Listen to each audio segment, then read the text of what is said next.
Good morning, students. Today we are going to read chapter 4, History. Its name is The Vedic Culture and the Catholic Settlements. Important terms में आ रहे हैं deity means an idol of a god or goddess. भगवान यानी देव या देवी की कोई ऐसी मूर्त जिसे हम हमेशा पूजा करना चाहते हैं, उसे deity कहते हैं. Second is epic is a long poem which tells a story of heroic deeds. एक बड़ी पोयम जो हमें किसी भी हीरोइक डीड्स मतलब कोई याद रखने वाली कहानी को सुनाती हो, उसे कहते हैं एपिक. देन इज कैथोलिक एज, यानी जब ब्रॉन्ज की खोज हुई तो हम ब्रॉन्ज की खोज को हम कैथोलिक एज कहते हैं, जब ब्रॉन्ज का इस्तेमाल शुरू हुआ. Then comes megalith, a large stone kept standing on the ground which indicates a burial site. एक बड़ा सा पत्थर जो कि ज़मीन पर खड़ा कर दिया जाता है, जो ये बताता है कि ये जो है this is the burial site, इसे ब्यूरियल साइट कहेंगे. ब्यूरियल का यहाँ मतलब क्या है बच्चों? जहाँ पर लोग डेड बॉडीज़ को दफनाया जाता है. ठीक है. Now the first topic is वैदिक कल्चर. वैदिक कल्चर में क्या था? The people who develop the वैदिक कल्चर वर द आर्यंस. जिन लोगों ने वैदिक कल्चर का डेवलपमेंट किया था उनको हम आर्यंस कहते हैं. जिसे आप अभी भी आप सुनेंगे, कई बार कहते हैं Arya Samaj. There are different views about the original home of the Aryans. बहुत सारे अलग अलग विचार हैं कि आर्यंस कहाँ से आए थे. Perhaps they came from Iran और central Asia in about 1500 BC. ऐसा माना जाता है कि वो या तो ईरान या सेंट्रल एशिया से 1500 BC के आसपास भारत आए. The Aryans connected with India are called Indo Aryans. और जो आर्यंस भारत में रह गए उनको इंडो आर्यंस के नाम से पुकारा गया. They are distinguished from those who went to European countries. और वो उनको अलग माना जाता है उन लोगों से जो यूरोपियन कंट्रीज़ के आर्यंस हैं. सच एज ग्रीक्स भी आर्यंस में आते हैं, रोम, जर्मनी, फ्रांस और रशिया. ये सब आर्यंस जरूर हैं but they are very different from the Indo Aryans. ठीक है. नेक्स्ट टॉपिक हमारा है अर्ली आर्यन सेटलमेंट्स. सेटलमेंट्स मतलब कहाँ कहाँ ये आके बसे. The early Aryans lived in Sapta Sindhu region for a long time. बहुत लंबे समय तक वो सिंधु नदी के आसपास का जो इलाका है वहाँ पर रहे और बसे. दे गेव द नेम, और उसने उस जगह का नाम उन्होंने ब्रह्मवर्ता के नाम से उस जगह को पुकारा, यानी जिसका अर्थ होता है देवों की धरती, land of gods. It was during this period that the Rigveda was written. और यही समय था जब उन्होंने ऋग्वेद की रचना की. Later the Aryans moved eastward and settle in different parts of the country. और धीरे धीरे आर्यंस जो है हमारे ईस्टर्न पार्ट की तरफ मूव करा उन्होंने और वहाँ पर वो बस गए. Gradually they occupied the whole of northern India. और धीरे धीरे उन्होंने हमारे नॉर्थर्न इंडिया को पूरे को ऑक्यूपाई कर लिया और सारे नॉर्थ इंडिया में वो फैल गए. Their settlements extended from Himalaya to Vindhya mountains. और उनके जो सेटलमेंट्स थी वो हिमालय से लेकर विंध्या पर्वत तक फैल गए और इसीलिए उस पूरे इलाके का नाम आर्यवर्त या फिर लैंड ऑफ आर्यंस रखा गया. ठीक है. अब नेक्स्ट इज लिटरेचर. लिटरेचर क्या होता है कि वो जो कुछ इस दौर में लिखा गया, दैट इज़ लिटरेचर. फ़ोटो भी बनी हुई है आपके सामने, बहुत ही अलग तरह की लैंग्वेज में सब कुछ लिखा गया है. The knowledge about the Aryans comes mainly from the Vedas. Aryans कौन थे, क्या थे, ये नॉलेज हमें वेदों से ही मिलता है. That is why this period of Indian history is called the वैदिक एज. और इसीलिए इस इंडियन हिस्ट्री का जो पीरियड है इसे वैदिक एज के नाम से भी जाना जाता है. The word Veda means knowledge. वेद का मतलब होता है नॉलेज. द 4 वेद जो हैं वो हैं ऋग्वेद, सामवेद, यजुर्वेद और अर्थवेद, जिसकी इम्पोर्टेंस हमारे कल्चर में बहुत ज़्यादा रही है. इसके बेस पर हमारा कल्चर चला है, फैला है और हमने उसको फॉलो किया है. Next is Vedas give us an idea of the religious beliefs and social customs of the Aryans. जो वेद थे वो हमें किस चीज़ का आइडिया देते थे कि हमारे जो रिलीजियस बिलीव्स थे वो क्या थे, धार्मिक विचार, हमारी धार्मिक बिलीव्स यानी विश्वास क्या थे, क्या धर्म के नाम पर हम सोचते थे और क्या हमारे सोशल कस्टम्स थे आर्यंस के उस समय के. They also bring to light the economic conditions of the people, और वो लोग आर्थिक अवस्था उनकी कैसी थी ये भी हमें वेदों से ही पता चला है। The Rigveda was compose about 3500 years ago. Rigveda जो है वो 3500 ईयर अगो ही लिखा गया है, कंपोज किया गया है। And is said to be the oldest Veda, सबसे पुराना वेद माना जाता है। It is in the form of dialogues, और इसको लिखने का तरीका क्या था, एक तरह के डायलॉग, उसने कहा फिर उसने कहा, हम लोग करते हैं ना ऐसे dialogue writing in the same way. It includes more than 1000 hymns called suktas और वेलसेट्स, और इसमें कम से कम भी हज़ारों हाइम्स होंगी, एक उसमें हज़ारों हाइम्स होती हैं। हाइम का मतलब होता है सूक्ता यानी एक कहावत, ठीक है, जिसे वेलसेट का मतलब होता है वेलसेट। These hymns were composed by sages और rishis in old Vedic Sanskrit, और उस समय क्या किया जाता था, ये जो हाइम्स थे ये कौन बनाता था, ये हमारे साधु संत या ऋषिज जो थे वो संस्कृत में बनाते थे। The most famous works of the later Vedic period were the Upanishad, और उपनिषद जो हैं वो सबसे फेमस वर्क है हमारे लेटर वैदिक पीरियड का। दो बड़े एपिक्स हमारे हैं जिनका नाम है द रामायणा एंड द महाभारता। ये दो बहुत बड़े हमारे ओल्डेस्ट जो हैं वो एपिक हैं, दो बड़े एपिक्स जो कि लेटर वैदिक पीरियड में बनाए गए थे। The epics provide information about the various Aryan kingdoms, their armies and the weapons they use during the war. और ये एपिक्स हमें क्या बताते हैं कि उस समय के राजा कैसे थे, आर्यन राजा कैसे थे, उनकी आर्मी कैसे थी, उनके औजार कैसे थे, और वो युद्ध के दौरान किस तरह से अपने औजारों का इस्तेमाल करते थे। Apart from literacy literally evidences, in evidences के अलावा, इन सबूतों के अलावा we also get information about Aryans from archaeological excavation carried out in the Ganga Valley, such as Atranjikhera and other places। तो ये क्या कह रहे हैं कि इनके अलावा और भी हमें एविडेंसेस मिले हैं। वो कैसे मिले हैं, जब हमने गंगा वैली को हमने एग्जवेट किया, यानी उसकी खुदाई की, आर्कियोलॉजिकल खुदाई हुई है, तो वहाँ से हमें अतरंजी खेरा नाम के और वैसे ही कई प्लेसेस और मिले हैं जहाँ से हमें आर्यंस के बारे में बहुत सारी इंफॉर्मेशन मिलती है।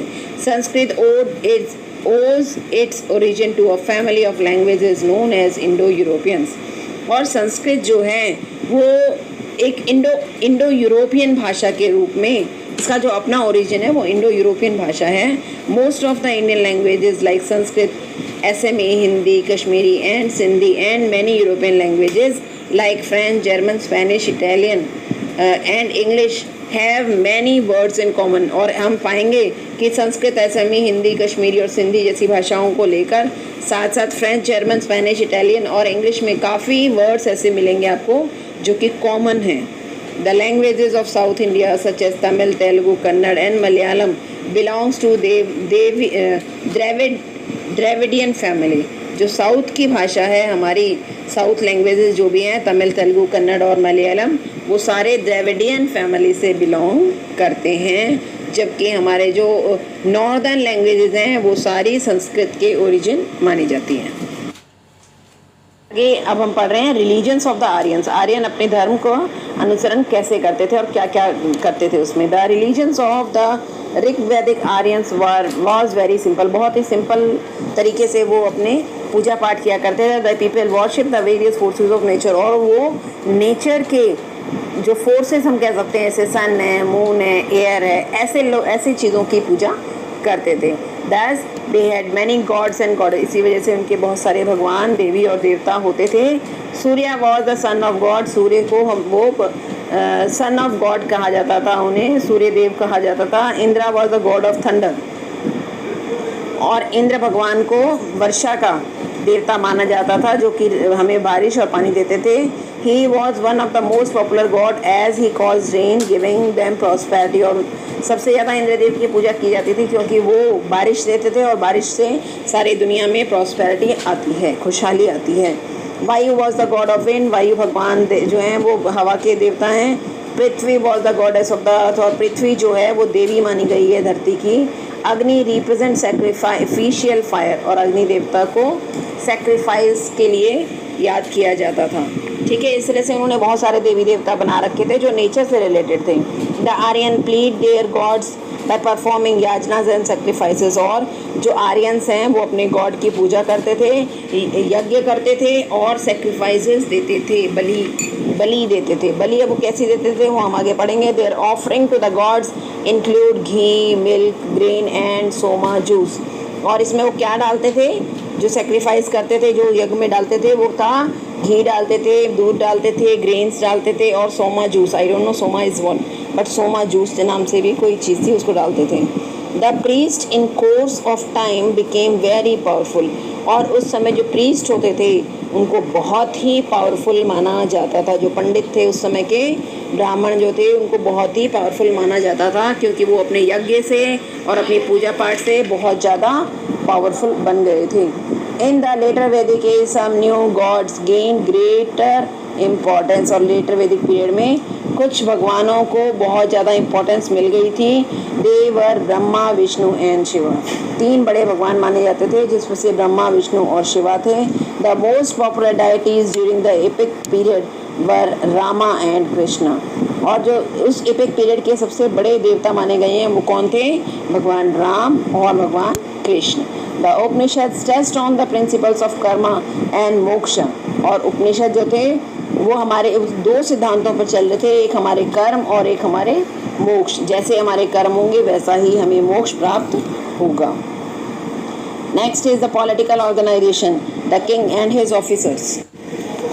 तो इसमें क्या था, जो किंग और उसके ऑफिसर्स थे वो कैसे थे, इनका पॉलिटिकल ऑर्गेनाइजेशन कैसा था। The successful among the Aryan chiefs emerge as king और राजन्स, राजा और किंग्स के रूप में वो लोग उभरे। The king exercise vast powers, king के पास बहुत ज़बरदस्त पावर्स होती थी।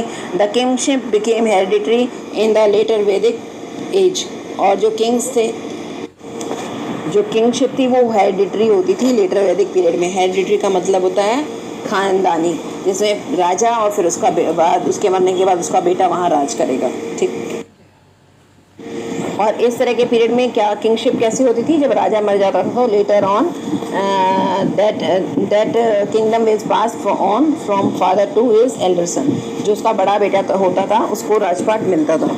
The king ruled with the help of a number of officials, और राजा जो था वो अपने बहुत सारे ऑफिशियल्स के साथ मिलकर राजपाट को संभालता था। सच एज द सेनानी, जिन्हें हम सेनानी के नाम से पुकारते हैं, commander of the army, and the purohita, और पुरोहिता होते थे चीफ प्रीस्ट, जो हर चीज़ को आपको रास्ता दिखाते थे कि किस तरीके से हमें धर्म कर्म के साथ आगे चलना चाहिए। द ग्रामीणी, यानी जो विलेजेस का हेड होते थे वो उनकी हेल्प करते थे, और द ग्रामीणी एडमिनिस्टर्ड द विलेजेस, और ग्रामीणी जो थे वो जो छोटी इकाई होती थी उनको विलेजेस की, उनको एडमिनिस्ट्रेट भी करते थे। He also kept a fighting band ready to help the king, और इनका एक और भी काम होता था कि वो छोटे छोटे अपने सिपाहियों को हमेशा सेना की टुकड़ी को तैयार रखते थे, जो कि राजा की हेल्प के लिए हमेशा तैयार रहती थी। देयर वर 2 इम्पॉर्टेंट असेंबलीज, और 2 बहुत बड़ी असेंबलीज होती थी, नोन एज समिति एंड सभा, जिसे समिति और सभा के नाम से जाना जाता था। समिति का काम क्या होता था, द समिति was formed by the chief of the villages and the towns. समिति में जो गांव के चीफ थे वो, और टाउन के जितने भी चीफ्स थे वो सारे इंक्लूडेड होते थे। वेयर समिति वॉज अ स्मॉलर बॉडी, समिति जो है वो छोटी बॉडी मानी जाती थी। It consist of few prominent persons, man of wealth and learning, और इसमें जो लोग इसको लीड करते थे वो हमेशा ही अमीर और पढ़े लिखे लोग माने जाते थे। In the later Vedic period the small tribal kingdoms were placed by large kingdoms, और फिर क्या हुआ, लेटर वैदिक पीरियड में छोटे छोटे जो ट्राइबल किंगडम्स थे उन्होंने लार्ज किंगडम्स के रूप में अपने आप को स्थापित किया। And the number of officers also increase, और उनके नंबर ऑफ ऑफिसर्स जो राजा के दरबार में आते थे वो भी अब बढ़ने लगे। अब इनकी सोशल लाइफ के बारे में हम पढ़ते हैं। आर्यंस की सोशल लाइफ कैसी थी। पहले the family, there were joint families, आज के टाइम में तो बहुत कम मिलेंगे आपको, but there were joint families. The eldest male member was the head of the family, जो एल्डेस्ट मेल मेंबर था, आदमी होता था, वो फैमिली का हेड होता था। Women were treated with much respect, औरतों की बहुत इज्जत होती थी। They took part in all the religious ceremonies, और औरतों को हर तरह की रिलीजियस सेरेमनीज में पार्टिसिपेट करने के लिए आज़ादी थी। Womens were given good education, और पढ़ी लिखी भी होती थी उस समय की। Child marriage and purdah systems did not exist among Aryans. Child marriage और पर्दा सिस्टम आर्यंस के दौर में नहीं था। उसके बाद है the village. The early Aryans were basically tribal peoples. जो पहले आर्यंस होते थे, अर्ली आर्यंस जिनको हम कहते हैं, वो बेसिकली कौन थे? सब ट्राइबल पीपल थे। दे लिव्ड इन विलेजेस, जो गांव में रहते थे। एंड द विलेज और the grama was head by the gramani. और हर गांव को या एक गांव को जो हेड करता था, जो उसका शासक होता था, वो कौन था? उसको ग्रामीणी कहा जाता था। Agriculture was the chief occupation of the villages, और एग्रीकल्चर ही मेन ऑक्यूपेशन होता था उनका। दे कल्टिवेटेड फील्ड्स विच वर वाटर्ड बाय रिवर्स, और वो ऐसे सभी फील्ड्स को कल्टीवेट करते थे, ज़मीनों को उपजाते थे एग्रीकल्चर करने के लिए, और उनको पानी वगैरह की फैसिलिटीज़ प्रोवाइड करते थे। Wheat, rice, barley were the main grains. Wheat, rice और बार्ले मेन फसल हुआ करती थी। They also produced crops of cotton, fruits and vegetables, और कॉटन, फ्रूट और वेजिटेबल की खेती भी वो करते थे।